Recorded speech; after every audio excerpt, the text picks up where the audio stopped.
4 strategi bebas hutang dengan gaya hidup minimalis Jepang. Sebelum lanjut, jangan lupa klik tombol subscribe, share, dan like ya. Boleh juga klik tombol thanks atau terima kasih. Oh iya, kalau kamu punya usul atau ide tema video berikutnya, langsung komen di bawah ya. Makasih, dan kita lanjut sekarang. Halo Bu Ibu semua, semoga sehat dan bahagia terus ya. Bu Ibu, kalau dengar kata bebas hutang rasanya kayak dengar janji diskon besar, tapi syaratnya banyak. Pengin tapi capek duluan. Padahal, sekarang ini, kondisi makin kerasa. Harga naik pelan tapi tagihan larinya sprint. Isi dompet diet ketat, sementara godaan belanja tetap gemuk. Disinilah gaya hidup minimalis Jepang jadi relevan banget. Bukan buat sok estetik ala rumah kosong, tapi buat nolong kita bernapas di tengah tekanan ekonomi yang makin nyata. Materi ini penting karena bukan cuma soal ngirit, tapi soal waras. Menurut sebuah pemberitaan, tekanan ekonomi rumah tangga meningkat akibat biaya hidup yang terus naik, sementara pendapatan cenderung stagnan. Dan utang konsumtif jadi pilihan banyak keluarga tanpa sadar efek panjangnya. Nah, orang Jepang justru melawan itu dengan hidup secukupnya.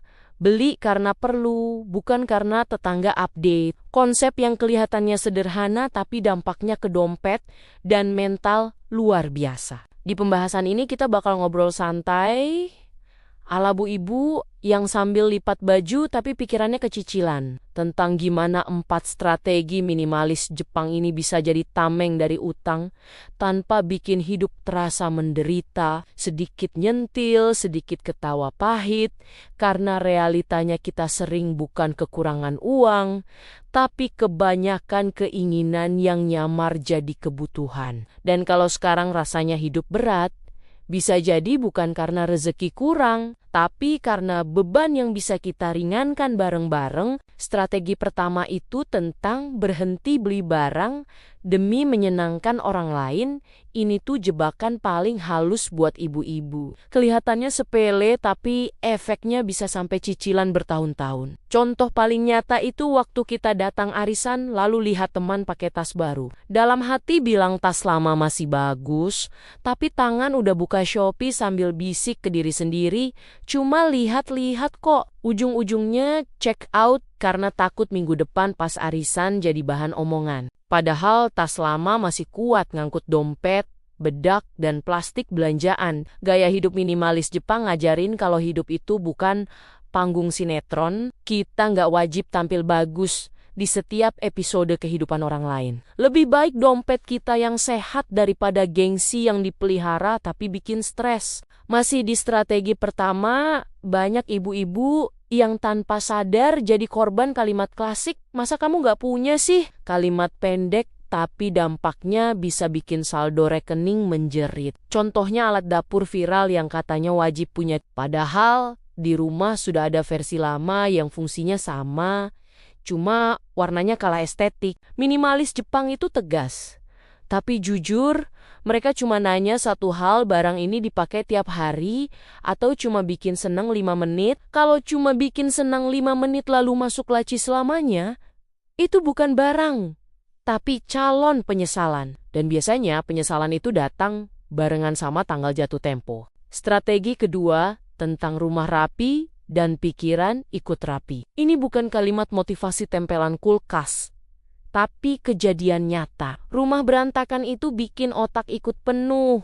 Belum buka dompet aja sudah capek, apalagi buka tagihan. Di Jepang rumah kecil, tapi jarang bikin stres karena barangnya dikit dan jelas fungsinya. Beda sama kita yang punya rumah segede itu, tapi nyari gunting saja rasanya. Kayak ikut lomba treasure hunt, minimalis, ngajarin bahwa barang yang kebanyakan itu bukan tanda kaya, tapi tanda kita sering kalah sama keinginan. Contoh paling dekat itu lemari dapur. Berapa banyak panci yang jarang disentuh tapi dulu dibeli karena promo. Ada yang masih ada stiker harga, tapi cicilannya sudah lunas dengan air mata. Waktu mulai beberes dan buang barang yang gak kepakai, rasanya campur aduk antara nyesel dan lega. Nyesel karena dulu belinya pakai utang. Lega karena akhirnya berani jujur kalau barang itu nggak pernah jadi penolong hidup. Sejak rumah lebih rapi, kita jadi lebih sadar setiap mau beli sesuatu. Karena ada bayangan, nanti barang ini bakal masuk kategori dipakai atau cuma numpang lewat. Strategi kedua juga ngajarin satu hal yang sering diremehkan. Rumah rapi bikin kita berhenti belanja impulsif. Karena waktu buka lemari dan lihat masih penuh, tangan otomatis mikir 2 kali sebelum check out. Beda sama rumah yang berantakan, isinya penuh, tapi kita ngerasa kosong. Akhirnya beli lagi buat nutupin rasa kosong itu. Padahal yang kosong bukan rumahnya, tapi pikirannya. Strategi ketiga tentang belajar puas dengan cukup, ini musuh bebuyutan ibu-ibu zaman sekarang. Karena setiap buka media sosial, isinya kehidupan orang lain yang kelihatan selalu lebih rapi, lebih sukses, lebih glowing, padahal kita nggak tahu cicilan di balik senyum mereka. Di Jepang, konsep cukup itu sakral, makan sederhana, tapi tenang, pakaian sedikit tapi dipakai bertahun-tahun. Sementara kita kadang lemari penuh, tapi bilang nggak punya baju. Contoh nyatanya, soal belanja bulanan, seringkali kita beli berlebihan karena takut kurang, akhirnya banyak yang basi, dibuang. Lalu merasa bersalah, tapi bulan depan diulang lagi.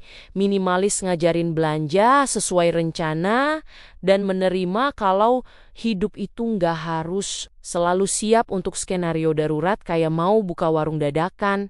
Ketika kita belajar puas, belanja jadi lebih masuk akal. Dan utang berhenti, punya alasan buat datang. Strategi ketiga ini juga nyentuh soal mental. Karena banyak utang lahir dari rasa kurang yang gak kelar-kelar, merasa kurang cantik, kurang keren, kurang update, padahal kebutuhan dasar sudah aman. Sejak belajar merasa cukup, keinginan aneh-aneh mulai berkurang. Seperti keinginan ganti barang yang masih bagus cuma karena model baru keluar. Minimalis. Jepang itu kayak temen jujur yang bilang barang lama kamu masih layak hidup, nggak perlu dimakamkan sebelum waktunya. Strategi keempat adalah jujur sama kondisi keuangan sendiri. Ini tahap paling berat karena harus duduk manis, lihat kenyataan. Di Jepang mencatat pengeluaran itu budaya. Bukan tanda pelit, tapi tanda sadar. Sementara kita sering takut buka catatan karena takut kaget sendiri.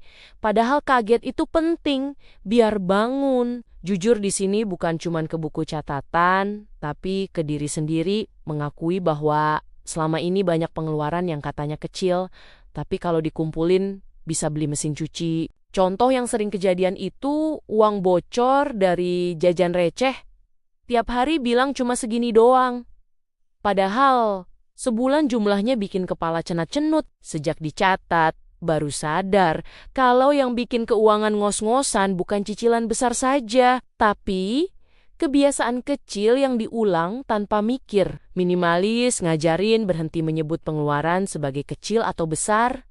Semua tetap uang yang keluar dari kantong yang sama. Strategi keempat juga ngajarin disiplin tanpa drama. Bukan berarti hidup jadi kaku dan gak boleh senang, tapi senangnya ditunda sampai kondisi aman. Misalnya fokus lunasin satu utang dulu sebelum nambah keinginan baru. Di Jepang mereka lebih bangga sama hidup stabil daripada kelihatan mewah.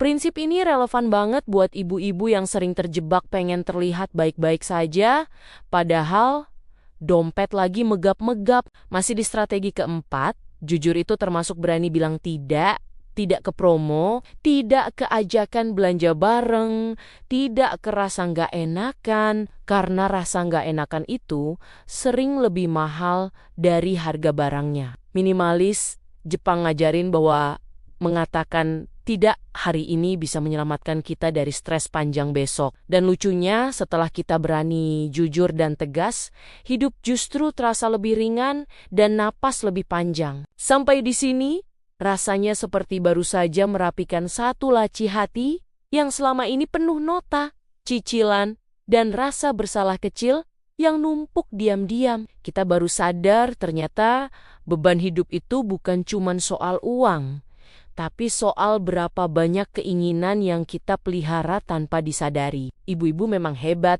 bisa ngatur rumah, ngatur anak, ngatur suami.